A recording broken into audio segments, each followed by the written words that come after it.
So here you find yourself fulfilling Scripture. And here, as you read the Gospel, he said, I'm only here to fulfill Scripture. He didn't raise one finger to change the world of Caesar. He knew that everyone born of woman was enslaved by the body that they wore. You could be born in the castle or born in a hovel. You are a slave of the body that you wear because of the ambitions of that body, the desires of that body.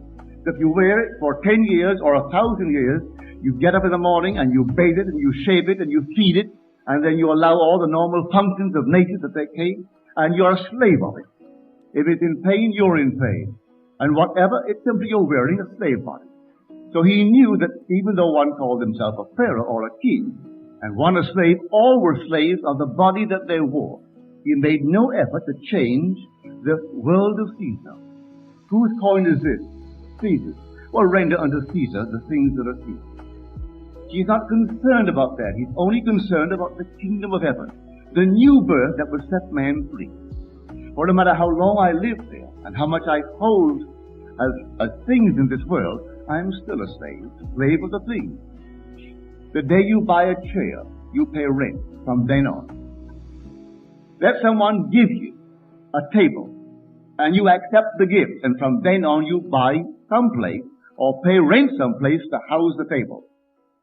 You either give it away, or when you cannot use it any longer, you put it in storage and pay rent on it. You buy one thing in this world, and from then on you are a slave of it. And he knew that. And so he brought freedom to the world. And the freedom comes with a second birth. And that birth is the birth from above, not the birth from below. Everyone born from the womb of woman is a slave. And everyone born from the skull of man, by man I mean generic man, is set free. And that is told us in Paul's letters to the Galatians. So we have two mothers. One is Hagar, who bears children into slavery. And one is Jerusalem, called Sarah in Scripture, and she bears them into freedom.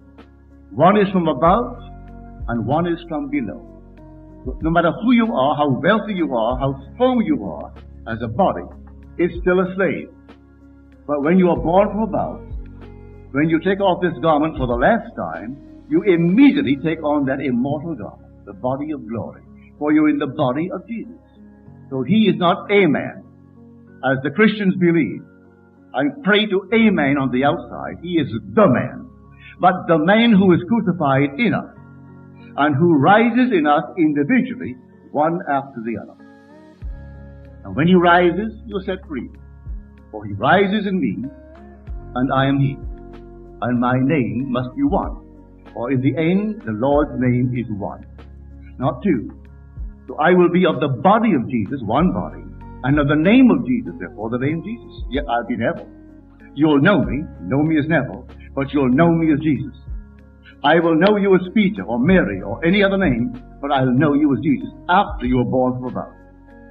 Because Scripture must be fulfilled, for the Word of God cannot be broken. So we are told, do not add to the words of God, do not take from the words of God. Leave them just as they are. But throughout the centuries, our scholars, in translating, they bring their own prejudice to the Bible, and they insert. That's why it is essential that year after year, new editions must come out to see where these zealous people have been carried away by their own preconceived misconceptions and incorporated that misconception into Scripture. And you'll find it time and again. So it always calls for a new edition to delete these misconceptions. But even then, those who are called upon to do the job, they bring their misconceptions too. But after the eruption takes place in man, it's all by vision, so you don't really care what they say. It's what is taking place in you, and you didn't do it consciously. The whole thing happened, and so you didn't sit down to compose some workable philosophy of life. The thing just happened. Well, if it happens in this way, well, then you tell it. So you relate your own experience. If it doesn't fit their concept, perfectly all right. You relate your own experience. But you will find that the same pattern will be followed by everyone who is born from above. So you are on very solid ground. You tell it, and if the whole vast world rises up in opposition, it doesn't matter. You tell it. Record it if you will, but leave it as a record, as a witness. For we're all called upon to witness the truth of Scripture. Now there must be two witnesses if my evidence is to hold water. If there are not two, it's thrown out of court. But when two different persons agree in testimony, it is conclusive. And so if I tell my story and go on record and put it into written form, and then you have an identical experience, and see that, then you and I are the two witnesses.